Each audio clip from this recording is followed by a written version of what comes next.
A night of drama for British football, and over the next hour and a bit, the full story will unfold for you. England, of course, were hanging on to World Cup qualification by their thumbnails. They had to score at least 7 against San Marino in Bologna.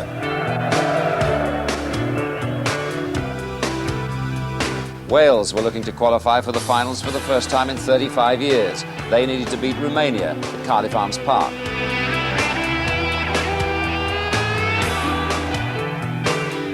The Republic of Ireland, having failed at home to Spain, needed a result against Northern Ireland in Belfast.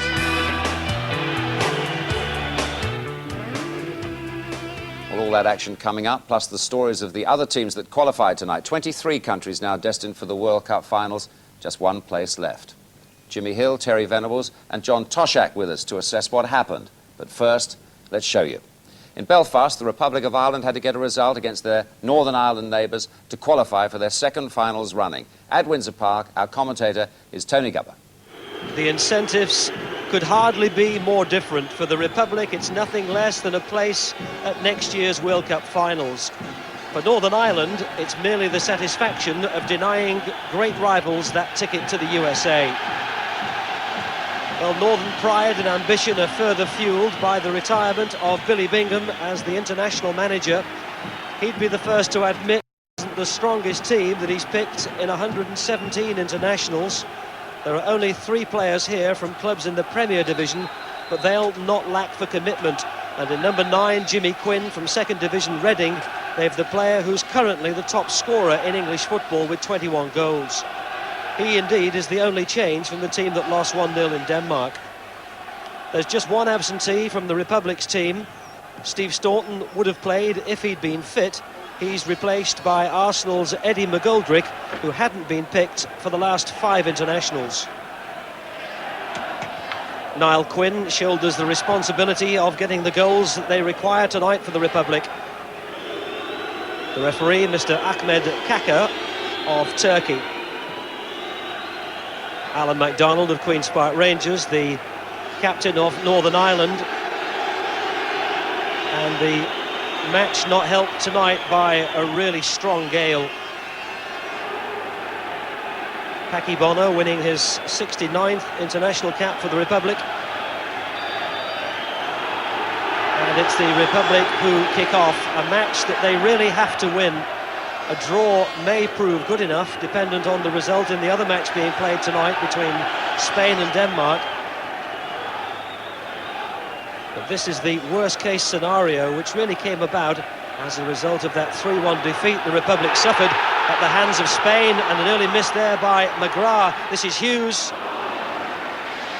And perhaps an early indication of the problems that defenders might face in the teeth of this really fierce gale. Michael Hughes currently playing his football in France with the early strike, which was always well wide. Townsend, good jump. Quinn flicked on nicely. There was a handball, but play waved on. Quinn. That was a great effort by Niall Quinn. From fully 35 yards or maybe more, elected to have a very early strike at Tommy Wright. There were appeals initially for a handball, and Wright was happy to see that one drift a couple of feet wide. Consensus of opinion before the match that possibly one goal would just settle it. Quinn's flick on, cleared by Kernahan. It's Maldonaghy. Townsend's header, Magilton, and neither side able to take possession of the ball for longer than a few seconds. And another free kick.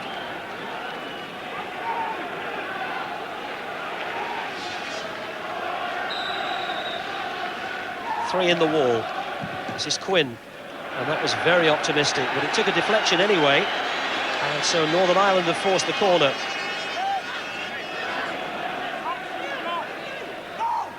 And the corner played short. Knocked in by Jim Magilton. Bonner's come for it, and he just managed to claw it away from the forehead of Alan MacDonald at the back post.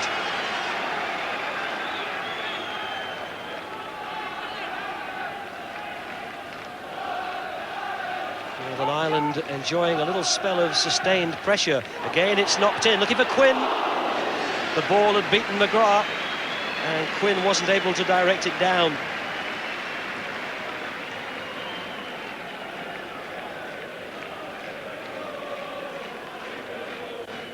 Looked as though Paul McGrath had jumped a little bit early. Here's Aldridge, didn't bounce kindly for him. And that's been scooped away finally for a corner. But if the bounce had been a little bit more favourable to John Aldridge, that might have been the opening goal. It comes over his shoulder and then seemed to drop back towards him instead of in front, which is where he wanted it. And there was quite a strong push from Alan MacDonald. Terry Phelan goes in strongly, again play waved on. McGoldrick. Ray Houghton won the header, but he couldn't get enough force behind. In fact, it's Roy Keane. He couldn't get enough force behind it, and now the ball has gone out to enable treatment to the injured player. Not sure if Roy Keane was trying to direct that back towards Ray Houghton. This is Magilton. Now Mal Donaghy. Gray's little touch. Hooked over his head by Hughes. Well, the crowd on the far side for a moment thought it had gone in. Young Michael Hughes, who's the baby of the side at 22, so alert to the possibility here. And Bonner was scrambling. Well, there's no sign in that first half of any suspicion that Northern Ireland would do their neighbours from the south a favour in this match. It's been very committed, very competitive, but it hasn't produced a goal. At half-time at Windsor Park, it's Northern Ireland 0, the Republic 0, and still they haven't got the victory that they require for that World Cup qualification.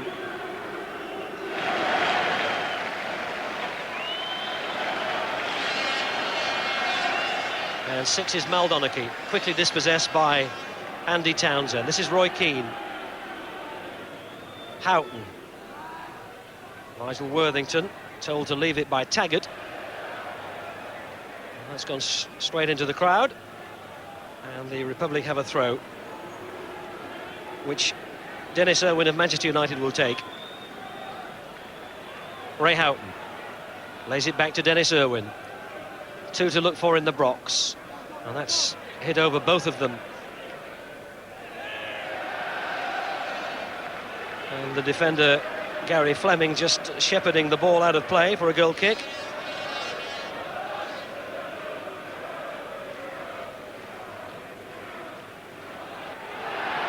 Clash of heads between Kernahan and Quinn. The referees looked at the two players who are both holding their heads. In fact, he's given a decision against Alan MacDonald just on the edge of the Northern Ireland penalty area.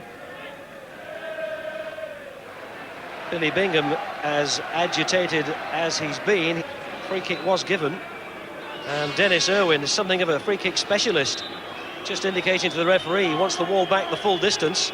It's certainly in a good range for the Manchester United fullback. The wall edging forward. Irwin points it out, but he'll have to take it as it is. And he didn't get it past the defensive wall, but they came forward too soon, and it will have to be taken again. And the letter of the law is that there should be a caution if players break out, and that is the case. Kevin Wilson, the offending player. So Dennis Irwin has another try, and this time the wall surely can't break early.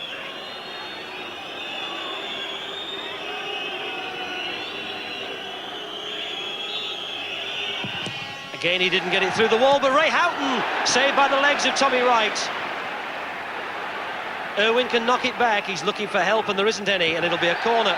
Now it's a goal kick. Must have just clipped the heels of Dennis Irwin, but that's the closest the Republic have come to getting the goal that they require. Irwin trying to knock it right through the wall. Ray Houghton pouncing on the loose ball. Good save by the Nottingham Forest keeper.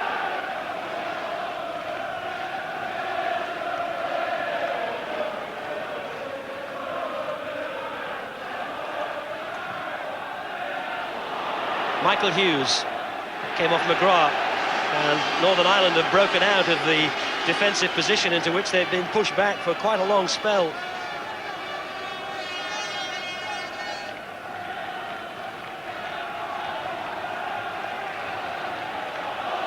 And Nigel Worthington looks to be winding up for a throw deep into the Republic penalty area. Quinn knocks it back, he did it well! Oh, it was a shot from Wilson, blocked by the defender. And that hit the back of Roy Keane, but it's retrieved by Ray Houghton, and it's a much better match in the second half. Roy Keane came off the feet of Magilton, and it's another corner, but at the other end, Kevin Wilson of Notts County looked to be so close to putting Northern Ireland ahead.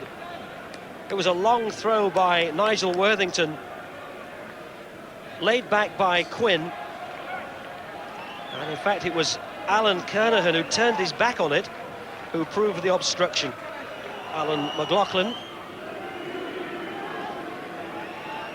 of Portsmouth on as a replacement for Ray Houghton.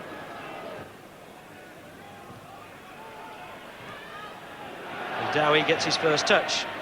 Quinn. Worthington. Dowie again. Shields the ball well and gets it through to Wilson. Down to Quinn. Oh, it's a wonderful strike! And inevitably it's that man, Jimmy Quinn. The North have taken the lead. And Windsor Park has erupted.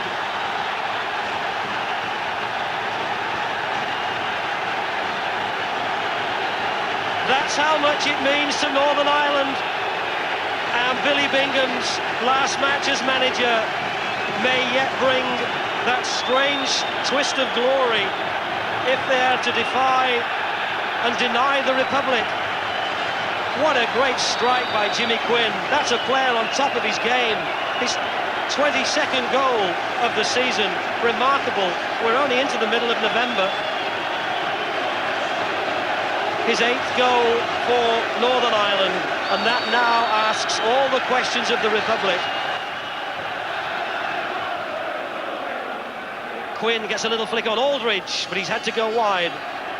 Came off the defender. And Worthington and McGoldrick were shoulder to shoulder. It looked fair enough. But the free kick has been given, and Irwin will take it.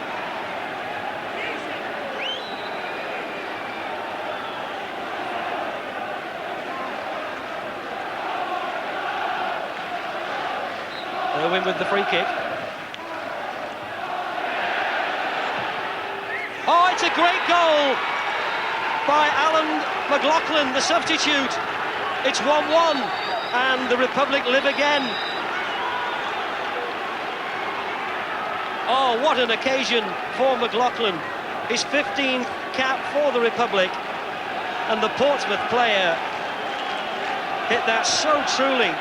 Header out was by Taggart, but he had one touch to control it, and then left-footed wide of Tommy Wright. And suddenly the dream is rekindled, one apiece. And the feverish checking of the watches continues. Quinn's flick on. And again, Townsend who knocked it up. That was Fleming. Townsend again. This is Terry Phelan. There was no help for him, but he's got a free kick.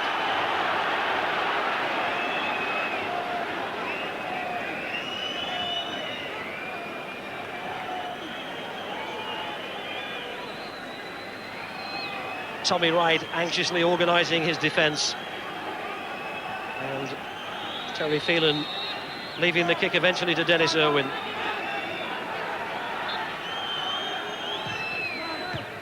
Didn't get it past Maldonaghy. Knocked in to Phelan. Well, they may be caught short a little bit here, the Republic knows. Good cover by the substitute and goal scorer McLaughlin, who's just checking with the officials on the touchline for information about the other score. And I'm sure the fact that Spain are winning 1-0 will have been relayed to these Republic players.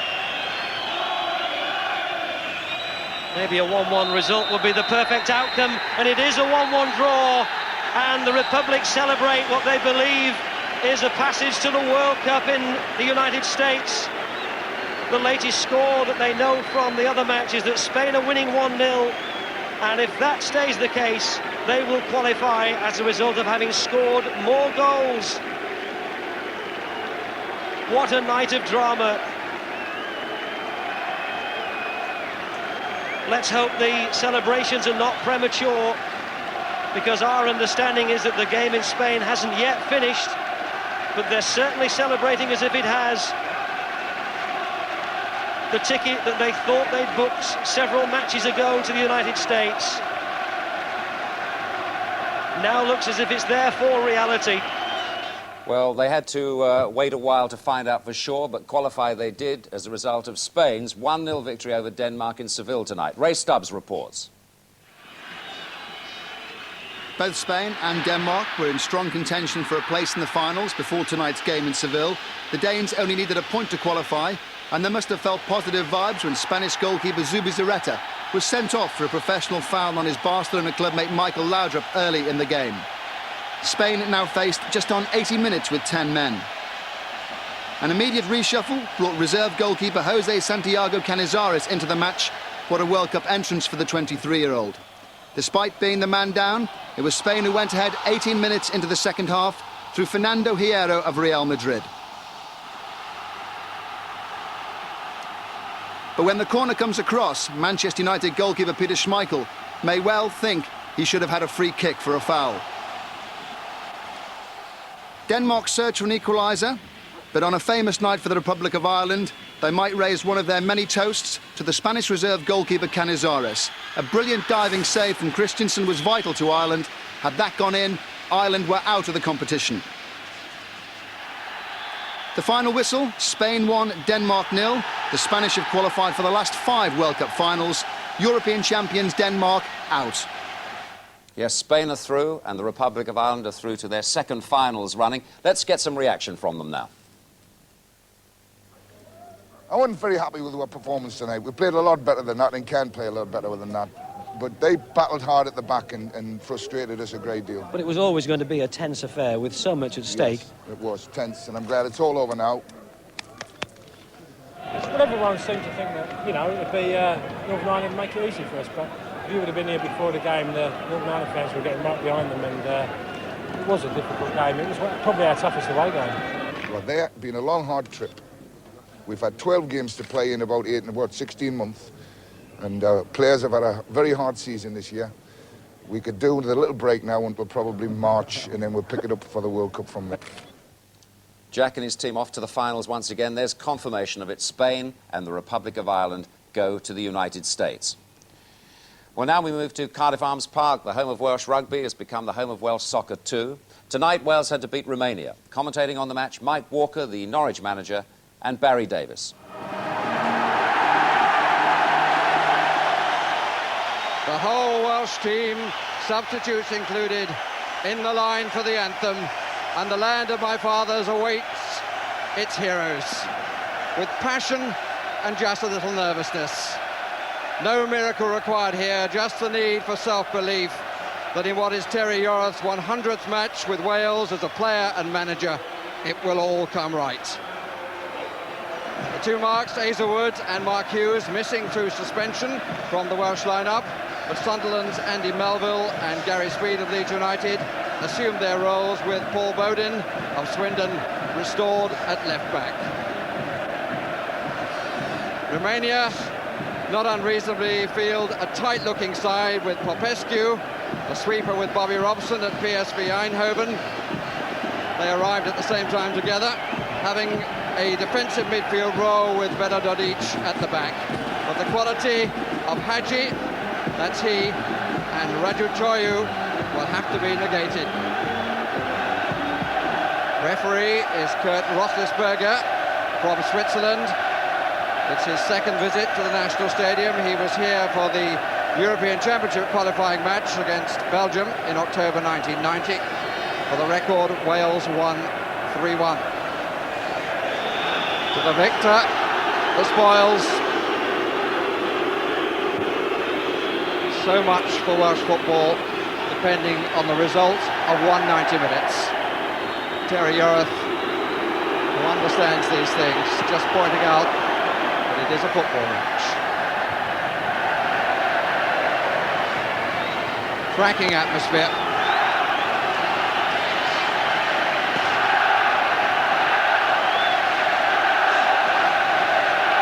Paul Bowden looking a little tense.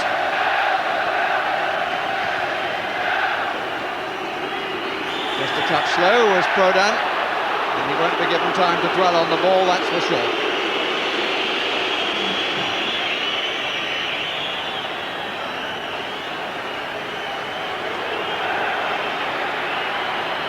This is Dumitrescu.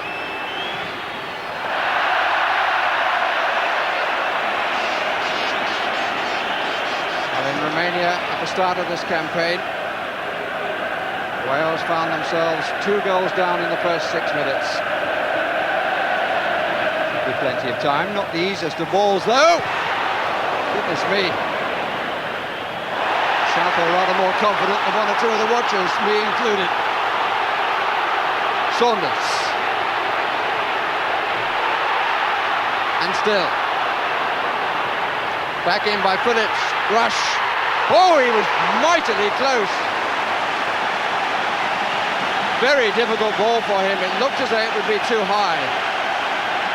He got up amazingly well. Sabo. Popescu. Hadji. Dumitrescu on the touchline. Goes for the shot again. And off the post from Petrescu.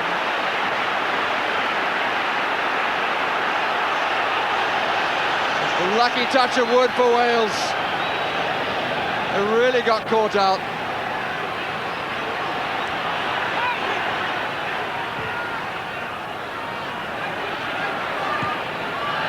Beragadic. Not usually his style. Giggs. Somebody coming up from behind is Phillips. Wouldn't sit for him. But he does well. And even better that time, Saunders. Phillips.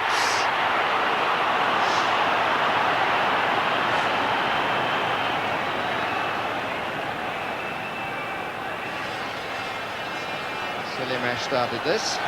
Hadji is over on the right.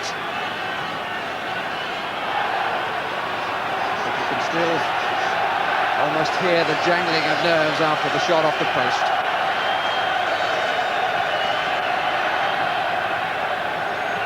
Bucharest, 2 goals in 6 minutes, 5 goals in 34. A quality side that has to be beaten if Wales are to go to America.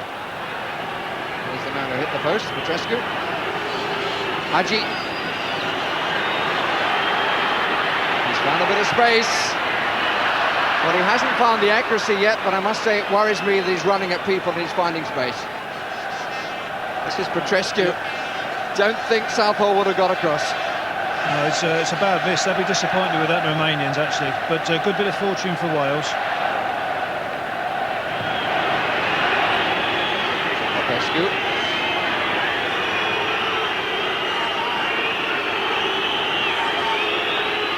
Joyu, chased by Eric Young. That's Phillips's.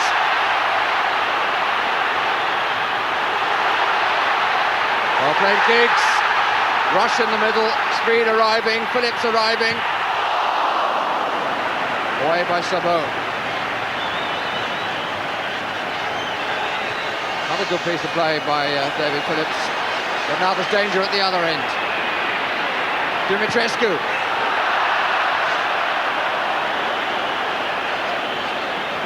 That was excellent defending by the Welsh in the first place. You need patience against these teams, and they defended patiently, then got the break.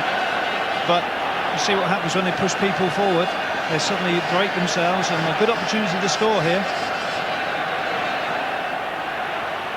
Rush loses out.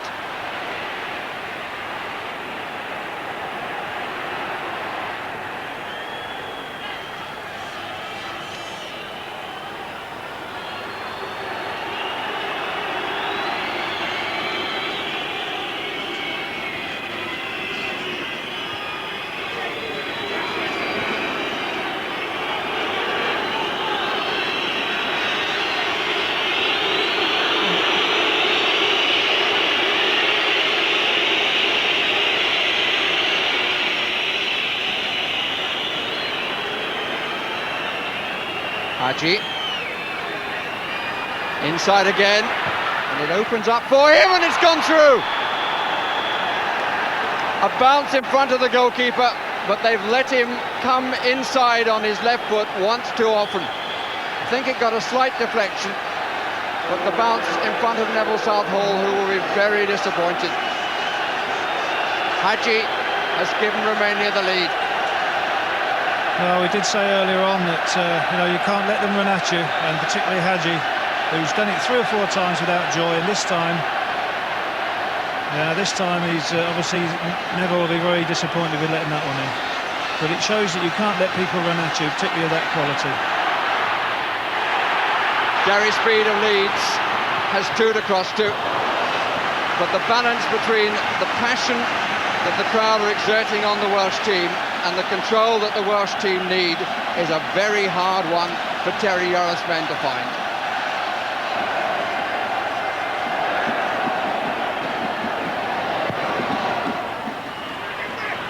Young is up, Speed is up, on by Simons, down to Horn.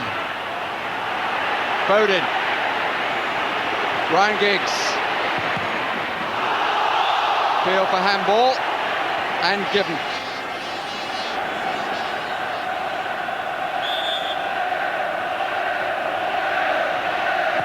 Giggs takes it, they're queuing at the back, interesting nod back. Saunders, Young, good save by Prunja. Good pressure from Wales, who of course have to win this match. Rush trying to find some space, it's cutting in, the goalkeeper's lost it, and off the line. Melville, who followed it up. But the referee says there is no time for the corner. And the man who hit the post at one end clears off the line at the other. But the one goal of this first half, scored by the Romanian captain Hadji, and it's made life very difficult for Wales. They've got to do it the hard way.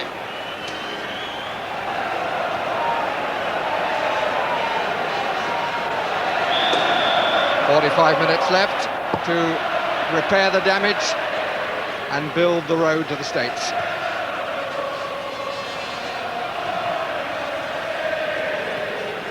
In a number of areas there will have to be a marked improvement. The crowd in good voice willing them forward. Plenty of time for Southall.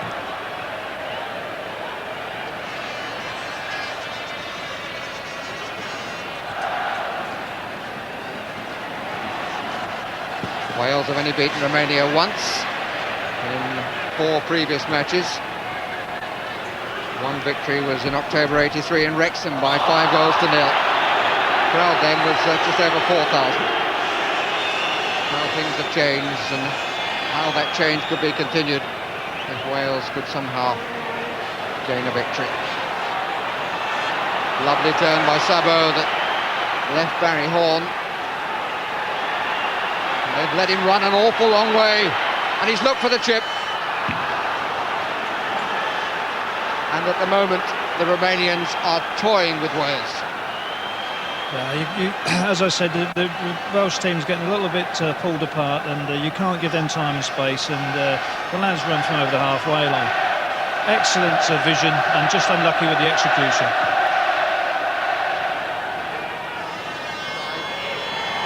Hadji just lollops forward on this near side. Silimesh goes rather faster, but by doing that forces Phillips to backtrack, and again they're giving Hadji the room. And he got a lucky ricochet, and he put it wide. But they do get forced back, and they're giving this little fellow so much room. It just goes to show you, we've said this earlier on, he's done the same again, but even a world-class player, not so good on his right-hand side. Shades of Ferenc Puskas, but he was all right on the other side. And how? Negative ball by Phillips because he overhit it. Free kick. Quickly taken. Giggs available for the return, and now he's got a little bit of space. Four in a line on the back post. Somebody makes the early run. Good cover by Sabot. Silimesh. Once again we had that little bit of width again, good play by Phillips, and then Ryan Giggs got in and again defended well. Free kick. And the teenager beginning to make his presence felt a bit. Silimesh giving away free kicks. It's a bit wide for Giggs to try the shot, but you never know. It's a good one. Young. Speed in by Saunders. 1-1. Dean Saunders, 14th goal for Wales. He got the breakthrough against Cyprus. He's got maybe a crucial one now. Came from the free kick, which was excellently struck by Ryan Giggs. There were problems for Romania from that point on. Speed got up well. And he comes now from Young. This is Speed. And Saunders with the flick. Punya nowhere. Well, it's like I said before, if you get a quality ball in, you're going to cause problems, and it's one of the first quality balls they've knocked in. And bit of a melee, good challenging, and excellent finish by Saunders.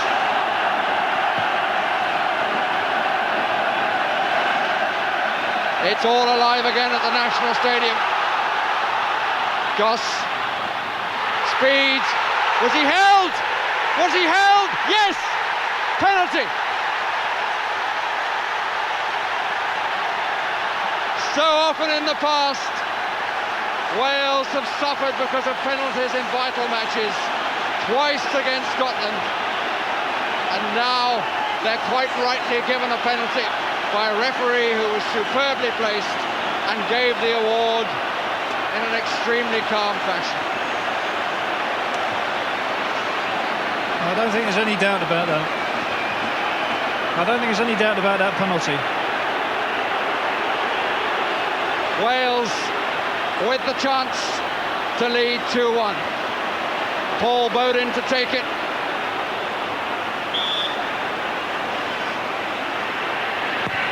Oh, and he's hit the crossbar. Via, I think, a little touch from Punya. Such opportunities cannot be spurned. It's so cruel. It had to be taken, but it wasn't.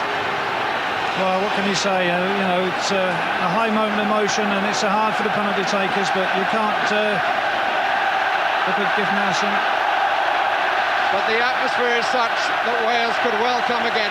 The next 10 minutes will be crucial to their future in the World Cup. It could be that Wales are going to have to win by a 2-goal margin. That remains to be seen. They're looking now for the second goal, and Giggs is close. Well, it's building, the game's building to a big crescendo now, and the crowd's right behind them, as you can hear. Another tremendous effort from Giggs just past the post.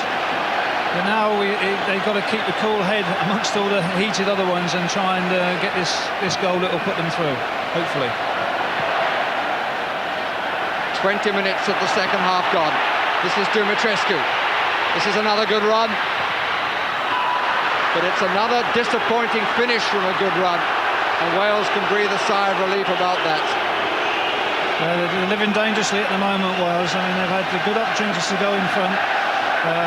But as I said, They can't just spurn chances and then expect him to get punished. Saunders.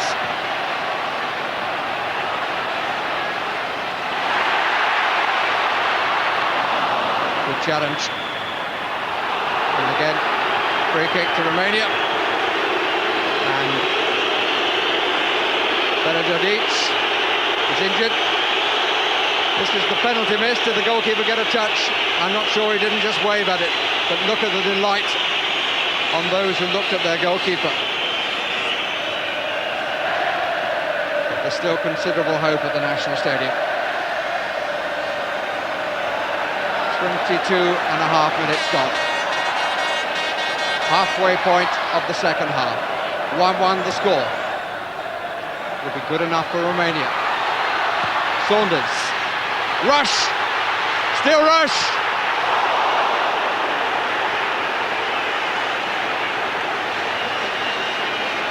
And Florin Prunia is a very delighted goalkeeper to haul the ball in.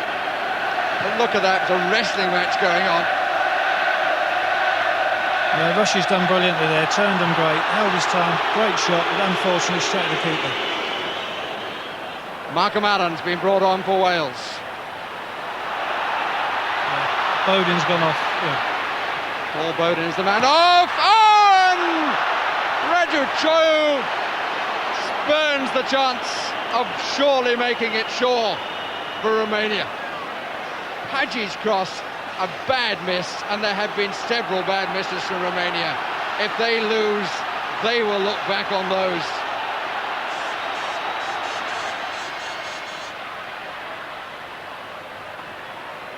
Say the FA Cup produces the most thrilling cup ties. I tell you what, this World Cup one is matching that. Goss, Saunders! A tremendous effort then from Saunders again. Some good build-up play by Wales. Malcolm Allen held it up well. Good layoff to Goss and a good strike. Unlucky. Goss. Put out by Petrescu. With a worried look on his face. Giggs with the corner.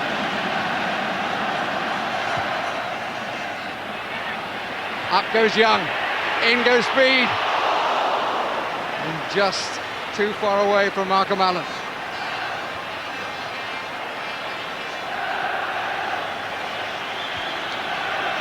Great leap by Young. That Speed didn't get on top of the ball. Haji.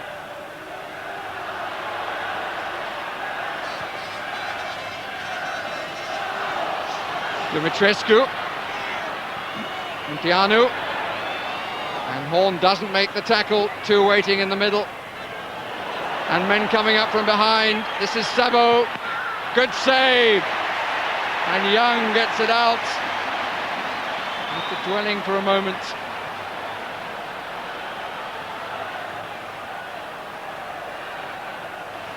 Tremendous save from Neville there. Needed that one as well, desperately. But it just shows that the Romanian team's not spent as an attacking force. 8 minutes remaining. Wales 1, Romania 1. Only one side on the pitch needs the victory. Dumitrescu rides the challenge. And here's Radu Choyu! It's all over now, surely. Neville Southall looks back in despair, and the top scorer for Romania in this qualifying group has put his side back in front with his 9th goal.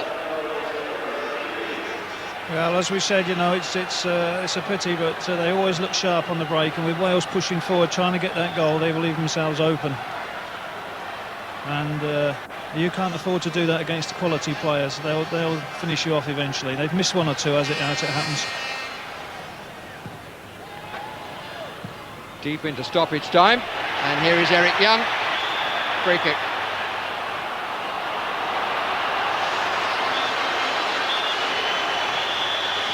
And the referee says that's enough.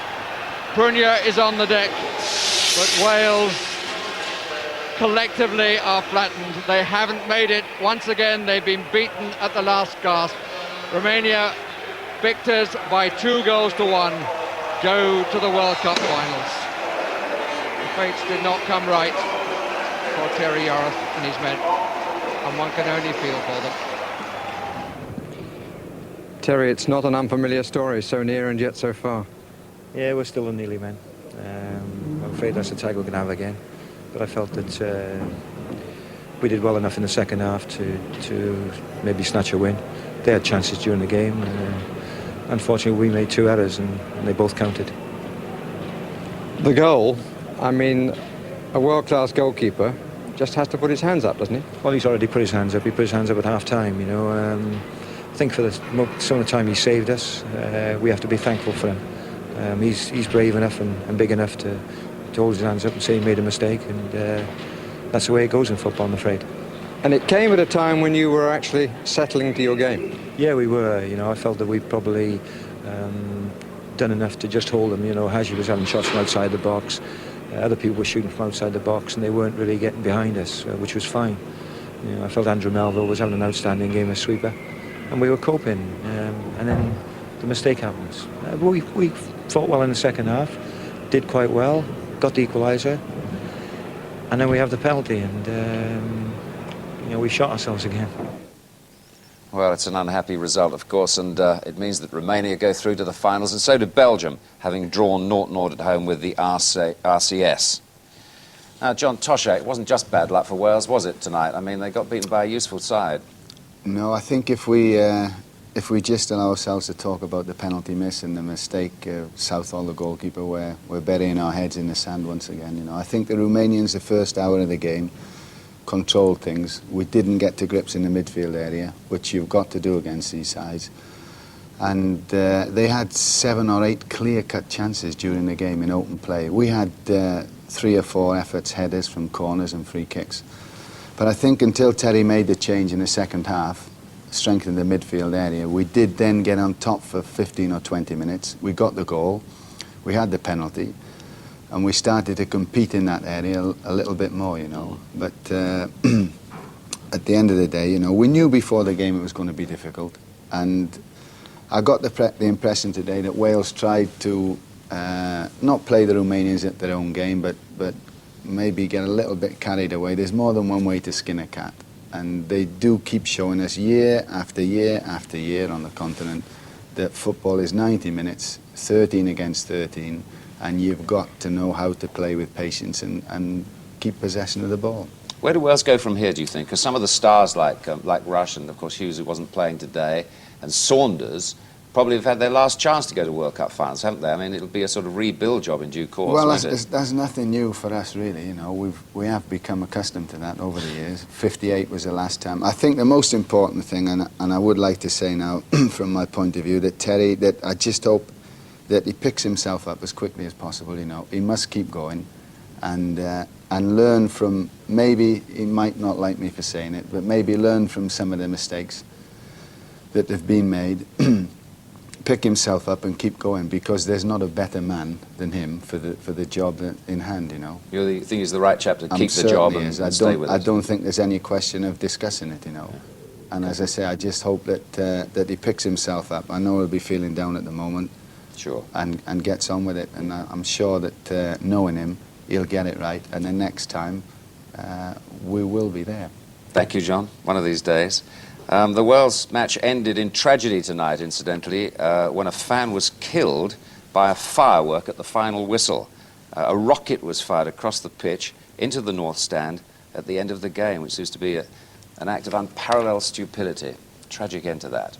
Well, now to England's task against tiny San Marino. They needed to win by 7 goals, of course, and hope that Poland could do a job on Holland.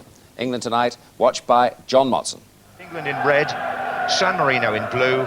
England needing to win by a 7-goal margin and hope that Poland can do them a favour in Poznan against Holland. I'm sure you're aware now of what's at stake.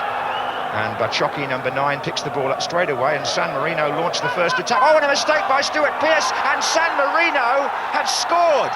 I don't believe this. Stuart Pearce tried to pass the ball back to David Seaman. Galtieri Extraordinary start. Forward by Ince. Here he is again. And it's Ince who shoots, and England equalise. Paul Ince scores, and England's faces a little less red now, perhaps. Picking the ball up in midfield, Bonini was appealing to the referee. Ince had the shot, and it beat Benedettini low down by his left hand. And now, goalkeeper Benedettini comes right out to meet Ferdinand, headed back by Ripley. This may be a chance for David Platt. Oh, and the goalkeeper's missed it, and it's been put in. Ian Wright. And England lead 2-1. Goalkeeper in a terrible mess here.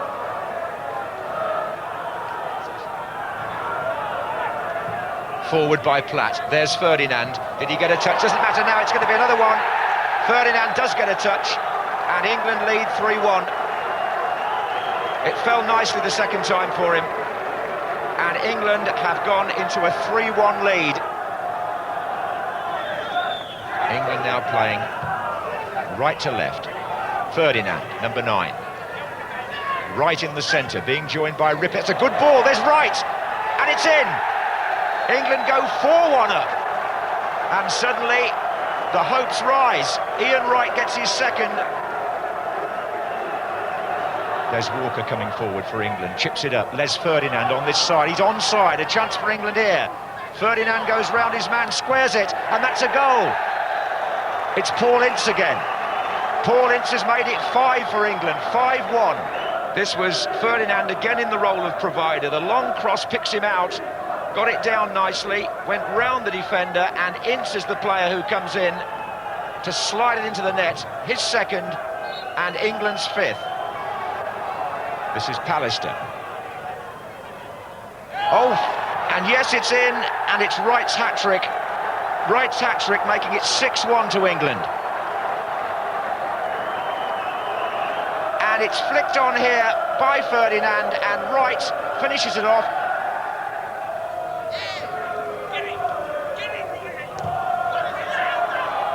And good ball. And a chance perhaps for England to make it 7, and they have. Ian Wright again. Wright scores his 4th goal. Good personal performance by him, certainly, but only a saving grace in a way for the England supporters, because even if England scored another one and made it 8, it's to no avail because Holland have won. But here's Ian Wright of Arsenal, who's found it so hard it seemed to score goals for England, getting his 4th and equalling David Platt's performance against San Marino at home. No, I mean, I shall be in discussion with officials of the Football Association, as we have been on various aspects over the period of my managership. And what I steadfastly refuse to do is to fuel any of the speculation from comments that I might be making. That is a private thing for the Football Association officials and myself to talk about. You won't be resigning? It doesn't matter whether I'll be resigning or not at this particular stage, because the first thing we have to do is discuss the whole situation with officials of the Football Association. His contract ends next July. Obviously, we'll be talking to him. There's no need to rush. There's no pressing urgency about it. What we must do is get it right. So there will be no immediate decision? Not as far as the FA is concerned. We will wait to see what Graham wants to say to us within the course of the next, say, weeks, not days. Certainly not days. There'll be no imminent decision. We only managed to take 1 point off both teams, the teams that qualified, and I suppose if you look at it that way, then yeah, the Dutch and the Norwegians deserve to qualify and we didn't. We can look at turning points. For me, the biggest turning point was Holland at home, because effectively we would have put Holland out if we'd have managed to hold on to that lead, and we didn't do. We lost out on the 2-game series to Norway and Holland, and that's why we're not going. But what are the lessons of that? Well, I mean, people will always be looking for lessons for this and lessons for that, and it's always, I think, a very dangerous thing. At the present time, after the Rotterdam defeat, it looked as if we would be struggling to qualify. I mean, the hysteria that's following, simply that about everything that's supposed to be wrong with football, everything that's supposed to be wrong with the game. I don't want to enter into those public discussions at the present time, because emotion just takes over. And I've also noted with interest, some of the comments that are being made, and I've said previously, and I say again, you really have to work hard as what is being said for the good of the game or for self-interest. What I would like you to be asking is ask everybody within the game, managers, chairman, whoever, hand on heart, have they done everything within their power? Have they done everything possible over the last few years to help the cause of the England team? I suspect, David, you will find that the number that can say yes will be relatively small. I think we've all got to get behind the England team. We've got to submerge our differences within the game, players, managers, powerful club chairman, and say, look, this is where we want English football to be. Let's get the structure right with the management of the team, and let's get behind them. Have you had a worse moment in football than this? Well, I mean, of course you don't, because the point is that everybody with any ambition wants to reach the very top of his profession, and when he gets there, he wants to be successful. And whatever the odds are against, doing that, it still isn't very nice when that's not actually achieved. And of course, it's a very, very, I say low moment. It is a low moment, and it's a hurtful one. But, it's a question that you've got to show a great deal of mental toughness, and I think I'm quite capable of doing that. David Davis conducting those interviews in Bologna tonight, and confirmation that Holland qualified tonight, along with Norway, who had already qualified. Now, Jim, what are we to make about all this? Of course, as has been said in those interviews, England lost it a long time ago, and they lost it at Wembley. I mean, they weren't going to qualify tonight, or it was a long shot, wasn't it? Yes, it was indeed, and it wasn't really on. I mean, it could have happened, it might have been a miracle, but even if England had struggled through tonight, it wouldn't have altered what we have seen in the matches in which they played to qualify. It wouldn't alter the number of outstanding players, English players, that our league is producing and has produced at the moment. The number of cultured players. You mean there aren't enough of them? Yeah, I mean, Gaza wasn't there. You look at the difference in structure tonight of some of the teams we've seen, the Romanian Hang on a minute. from top to the bottom. Republic of Ireland have qualified for the World Cup finals, using similar players who play in the English league. Many of them wouldn't get in the England squad. Right. Now we go back into a tactical thing, which is another argument altogether. Jackie has been happy to use the style of football that has been successful for lots of managers and clubs in the English league and play it internationally. He's not tried to compromise. Graham Taylor has been caught between the two things. Maybe a fundamental believer in a long ball game, but also under pressure to produce a kind of stylish football that, apart from one or two clubs, we don't see every week in this country. So whatever you do about the England manager, unless you get that breeding ground right, whatever manager it is, he's going to have the same problems. It isn't just a matter of playing less games. The system's been the same for a long time. And 4 years ago, 3.5 years ago, Bobby Robson got England to the semi-finals, and very nearly to the final. Alf Ramsey won the World Cup with an England team. The league was in much the same state as it is now, Terry. I mean, have things changed that much? Is it now impossible to run an England team? No, I don't think it is. I think that Bobby Robson's side that got to the semi-final, I think was a particularly good group of guys. And if anything, and I think Graham might... And they had some luck. Well, of course, you've got to have some luck as well, especially when it's a knockout competition. You know, you don't get too many second chances.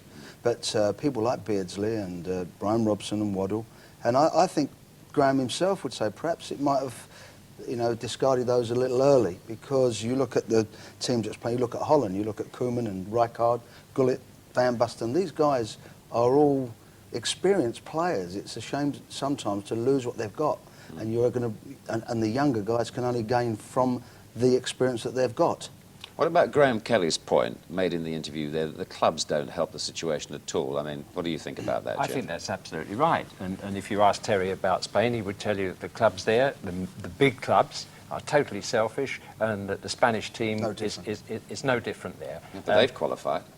Well, they have, but on the other hand, their record in recent World Cups has been no better or worse than ours. I mean, you could say that Spain should do better. I mean, they do well in European competitions, but don't necessarily win World Cups. Mind you, it's a good tip. We got a good tip for this World Cup. Put your money on Spain. Yeah. I mean, but that's that comes from the inside, from the two gentlemen either side of me here tonight. So I'm going to go out and have a bet when I've finished on that. But it isn't, when you say what can we do about it to make it any different, I come back to my point that the manager is going to be as good as the number of quality players that our league produces. Now, you mentioned, all right, Bobby Robson did all right. Are you saying we don't produce did good we, enough let me, players? Did we outplay the Cameroons? Did we outplay Belgium? No, in that's the why match I that we mentioned won? an element of luck All to right. Terry. In the match against Germany, we did play particularly well for one match and happened to have lost it. So, I mean, I don't think those comparisons are relevant, and I think we're losing sight of the way in which our young players are produced. Things are happening within the Football Association. For years, young schoolboys have not been allowed, professional coaches have not been allowed access to them from the age of 9 when they're capable of assimilating skills without fear. No, but it's not going to be the way from now on. The thing is changing with centres of excellence where at last they'll be in the hands of top-class coaches, not schoolmasters from the age of 9. That's great for the future. Yeah. But Terry, let me put it to you. Do you think that the players who are around in the English league now, no doubt if you've got the right manager and the right tactics, that you could get success with? I think Graham Kelly's right. The more help you can get off clubs and everybody that's in the game, the better it's going to be. Were Spurs helpful to the England team? I think we've always been helpful. I think we've proved that with Lineker and Gascoigne and so on. Hey, I think not to the young England lot, you weren't. Are you saying in this country we haven't got enough you good weren't players? helpful to the young I'm asking you a England question. Are you saying they're not good enough to compete at the top end of the market in the European and world football? Of course we're good enough, and of course we can make better management of the resources that we have. I mean, any manager, that's his job to do it. Whether you're in the 3rd division, whether you're England's manager, you don't pick your resources, you've got them there, and you make the best of what you've got. Yes. And maybe we haven't made the best of what we've got. Jack has made, on results, got a bit of luck, 1 point out of 4 in the last 2 matches, so we have got but he's there. He's there. So we can find the players and we can find a manager if we find the right players and the right manager. Yeah. So how many players have we got? Right players and right manager. The measurement of our playing skill is, I've said it before, the market for top-class players, the biggest market is in Italy. How many England players are playing in Italy at the moment? Compared with how many Germans, how many Dutchmen, how many Romanians?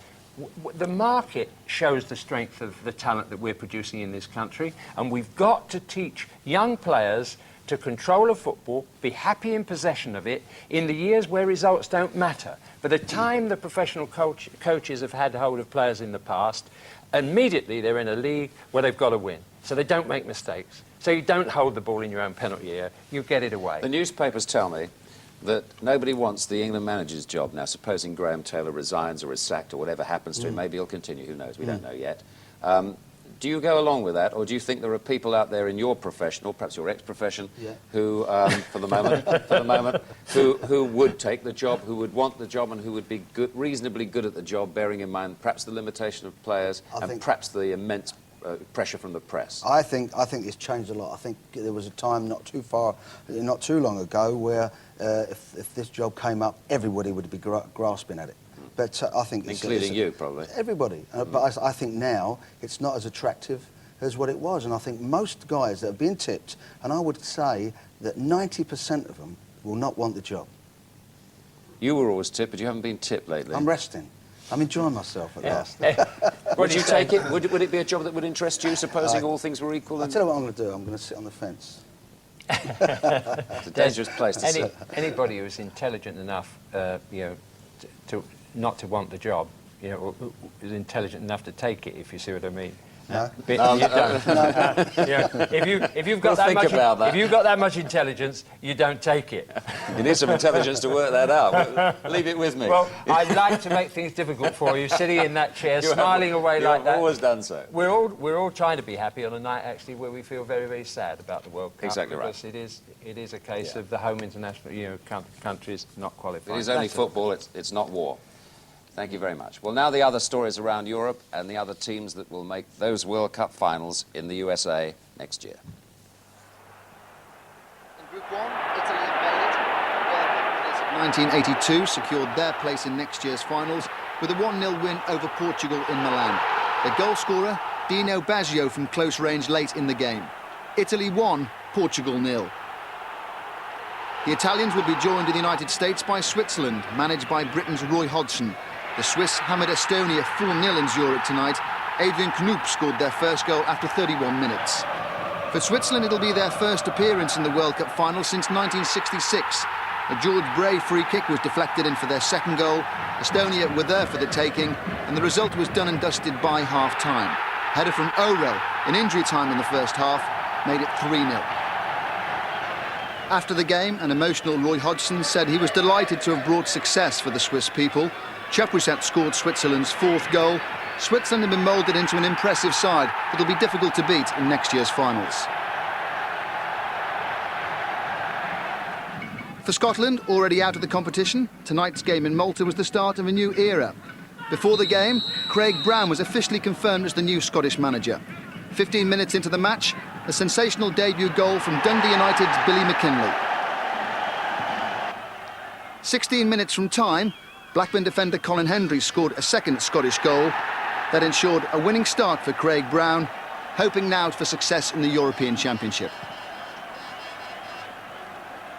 Confirmation of the Group 1 table, Italy and Portugal take the places in next year's World Cup finals. Even after losing in the final minute to Israel in Paris last month, France in blue needed only a point from their final game against Bulgaria tonight. And when Jean-Pierre Papin teamed up with Eric Cantona to give them a 36th minute lead, they looked set to seize their second chance with a flourish. But their lead survived for only 5 minutes. The Bulgarians, who had to win, placed a doubted two in French minds when Emil Kostadinov placed a smart header past Lama from Balakov's corner. Bulgaria back in the running, but France still in pole position. They dominated the second half and were 10 seconds away from the finals when Kostadinov, the Porto striker, latched on to Stoichkov's pass and lashed home an unbelievable winner. The mighty have fallen tonight, all right, none more dramatically than France. Bulgaria, who've never won a single match at the World Cup finals in 16 attempts, will try again along with group winners Sweden. France, who missed out on Italia 90, miss out again by a point. Ray Stubbs and Clive Tilsley with those reports, and there's the list of qualifiers right now, just one to go, Argentina or Australia, and that happens in the next few hours or so. Just to underline the teams that have qualified tonight: Belgium, Bulgaria, Holland, Italy, the Republic of Ireland, Romania, Spain and Switzerland. The others had already qualified. There's one to go, Argentina or Australia.